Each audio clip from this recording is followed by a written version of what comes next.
হয়, মই বৰ্তমান উপস্থিত আছোঁ বাইহাটা চাৰিআলিৰ আগদলাত আৰু এই আগদলাত আজি কিছুদিন পূৰ্বে জাপানীজ এনকেফেলাইটিছ ৰোগত আক্ৰান্ত হৈ এগৰাকী লোকৰ মৃত্যু হৈছিল আৰু বৰ্তমানেও এগৰাকী লোক বৰ্তমান গুৱাহাটী চিকিৎসা মহাবিদ্যালয়ত চিকিৎসাধীন হৈ আছে, মৃত্যুৰ সৈতে যুঁজি আছে আৰু এই অঞ্চলত এই আতংকই বিৰাজ কৰিছে আৰু এই অঞ্চলবাসী ওলাই আহিছে এই জাপানীজ এনকেফেলাইটিছৰ পৰা কেনেকৈ প্ৰতিৰোধ পাব পাৰি। মোৰ লগত এই অঞ্চলৰ কিছু ব্যক্তি আছে, তেখেতসকলৰ পৰা জানিব বিচাৰিম।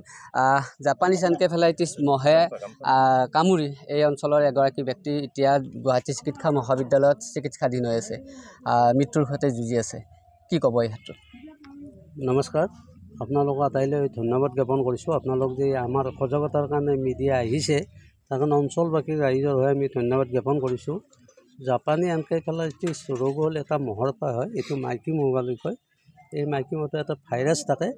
এই মহৰ পৰা তাৰমানে গাহৰি, বগলী, কণামুচৰি এইবিলাক যদি কামুৰি সেই ভাইৰাছটো আনি যদি আমাৰ মানুহৰ গাত বিয়পাই দিয়ে, তেতিয়াহ'লে এনেকৈ আক্ৰান্ত হয়।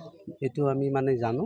আৰু এই বস্তুটো আমাৰ গাঁৱৰ মাননীয় অৰুণ শৰ্মা আমাৰ এই দাদা হয়, তেওঁৰ হৈছে। আজি এসপ্তাহ ধৰি তেওঁ আইচিউত আছে। ইতিমধ্যে আমি গম পাওঁ তেওঁৰ কিছু সংকটজনক অৱস্থা হৈছে। ভগৱানৰ ওচৰত প্ৰাৰ্থনা কৰিছোঁ তেওঁ ভাল হওক।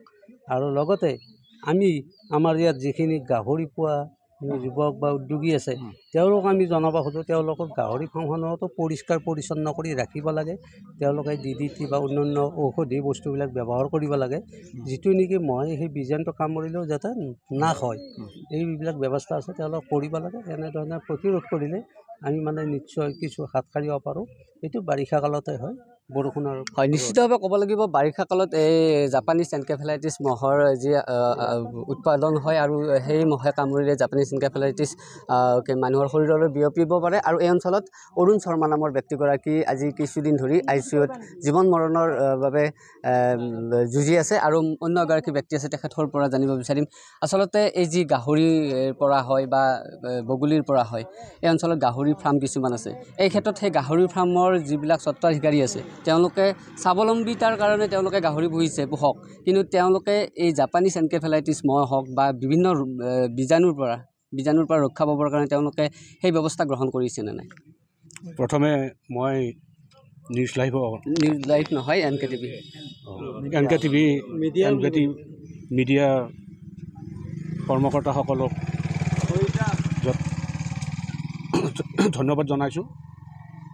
কাৰণ আমাৰ এই বাইহাটা চাৰিআলি অঞ্চলত আপোনালোকে যি প্ৰচেষ্টাৰে অধিক কষ্ট কৰি আমাৰ মাজত আজি থিয় হৈ আমাৰ যি সমস্যা, এই সমস্যাসমূহক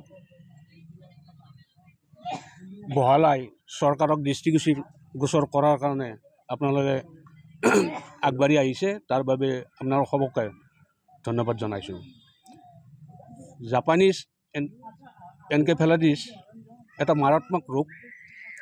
আৰু এই ৰোগে বহুতোৰে প্ৰাণ হানি কৰা বুলি আমি এই অঞ্চলত গাহৰিৰ যিবিলাক ফাৰ্ম আছে বা বিভিন্ন কাৰণত এই ৰোগ বিয়পে, এই যিবিলাক গাহৰি ফাৰ্ম স্বাৱলম্বিতাৰ কাৰণে তেওঁলোকে গাহৰি ফাৰ্ম খুলিছে ফলক, কিন্তু চাফ চিকুণতা তেওঁলোকে ৰাখিছেনে নাই, সেই ক্ষেত্ৰত মই কথাটো সুধিছোঁ আপোনাক। এতিয়া আমাৰ ইয়াত তেনেকুৱা চৰকাৰী আঁচনিৰ গাহৰি ফাৰ্ম আমি জনাত নাই। তথাপিতো ব্যক্তিগত হিচাপে স্বাৱলম্বী হোৱাৰ বাবে নিজে পোহপালন হোৱাৰ কাৰণে কিছুমান ব্যক্তিয়ে নিজৰ ঘৰুৱা হিচাপে গাহৰি পালন কৰিছে। তেখেতসকল সজাগ হ'ব লাগে। মই অন্য এগৰাকী ব্যক্তিৰ ওচৰত গৈছোঁ।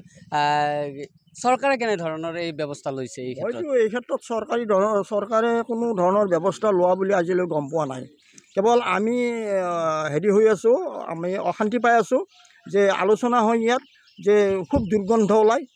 বিশেষভাৱে জ্বৰৰ কথাটো আমি বুজা নাছিলোঁ যে জ্বৰ হ'লেই মানুহে এনকেফেলাইটিছ ৰোগ বুলি কোনোৱে নাভাবে, সাধাৰণ জ্বৰ বুলি ভাবি লোৱা যায় সাধাৰণতে, কিন্তু দুৰ্গন্ধত মানুহ থাকিব নোৱাৰা অৱস্থা হয়। আজি কেইদিনমান আগতো মই বেয়া পালেও পাব, আমাৰ ওচৰ চুবুৰীয়া মানুহ বেয়া পালেও পাব, সেই চুবুৰীটোতে বহুত গাহৰি ফাৰ্ম আছে, সেইবিলাকে কোনো বৈজ্ঞানিক যিটো ব্যৱস্থা, বৈজ্ঞানিক পদ্ধতিৰ যিটো ব্যৱস্থাৰে গাহৰি পালন কৰিব লাগে, তেনেকৈ কৰা নাই। পোহক, আমাৰ আপত্তি নাই। কিন্তু বৈজ্ঞানিক পদ্ধতিৰে যিটো ব্যৱস্থা ল'ব লাগে সেই ব্যৱস্থা মই ভাবোঁ লোৱা নাই তেখেতসকলে।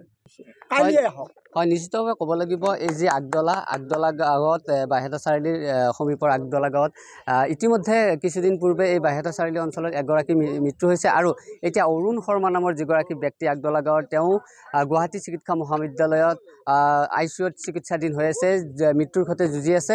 যাতে এই অঞ্চলত যিবিলাকে স্বাৱলম্বিতাৰ কাৰণে গাহৰি পুহিছে এই গাহৰি পোহাৰ ক্ষেত্ৰত তেওঁলোকে বৈজ্ঞানিক পদ্ধতিৰে বিজ্ঞানসন্মতভাৱে যাতে গাহৰি পোহে আৰু এই অঞ্চলত যাতে আৰু পুনৰাই অন্য এগৰাকী জাপানী এনকেফেলাইটিছ ৰোগত আক্ৰান্ত ব্যক্তি নোলায়